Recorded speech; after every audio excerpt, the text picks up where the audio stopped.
7 ફેબ્રુઆરી 2026 ફટાફટ ક્રિકેટમાં મહાકુંભ એટલે કે જે વિશ્વકપનો જે આગાજ થનાર જેમાંથી ટીમ ઇન્ડિયન પોતાના પહેલી જ મેચમાં અમેરિકા સાથે રમશે. જોઈ કે ટીમ ઇન્ડિયન માટે પ્રથમ મેચ પહેલા જ એક મોટા સમાચાર આવે છે. ભારતીય ટીમ જીતના ઈરાદા સાથે ઉતરેલા મેદાનમાં ભારતીય ટીમ T20 વર્લ્ડ કપમાં ડિફેન્ડિંગ ચેમ્પિયનશિપ એટલે વર્લ્ડ કપમાં જે વિશ્વ વિજેતા બનવાના ઈરાદા સાથે મેદાનમાં ઉતરશે. ભારતીય ટીમમાં આજે યુનાઇટેડ સ્ટેટ્સ સામેથી T20 જે કપમાં 2026 અભિયાનમાં શરૂ કરાશે, જેમાંથી મેચ પહેલા ભારતીય ટીમને મોટો ઝટકો લાગ્યો છે.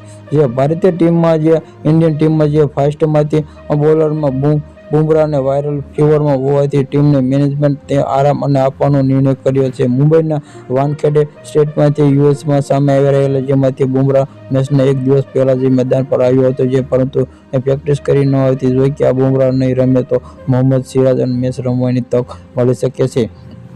ઈશાન કિશન પર બેટિંગ ભાર રહેશે નહીં. મુંબઈ દક્ષિણ આફ્રિકા સામે પ્રેક્ટિસ મેચ દરમિયાન 4 ફેબ્રુઆરીથી ઘૂંટણની ઈજાને કારણે ઝડપી બોલર હર્ષિત રાણા અને વર્લ્ડ કપમાંથી બહાર થયા બાદ શુક્રવારે 6 ફેબ્રુઆરીથી સિરાજ ભારતીય ટીમમાં સામેલ કરવામાં આવ્યો હતો. જે સંજુ સેમસન ફોર્મમાં ન હોવાથી જે ભારતીય ટીમને અને ઈશાન કિશન પર સારું પ્રદર્શન કરવા માટે આધાર રાખી રહી છે. Subscribe my channel, like, share.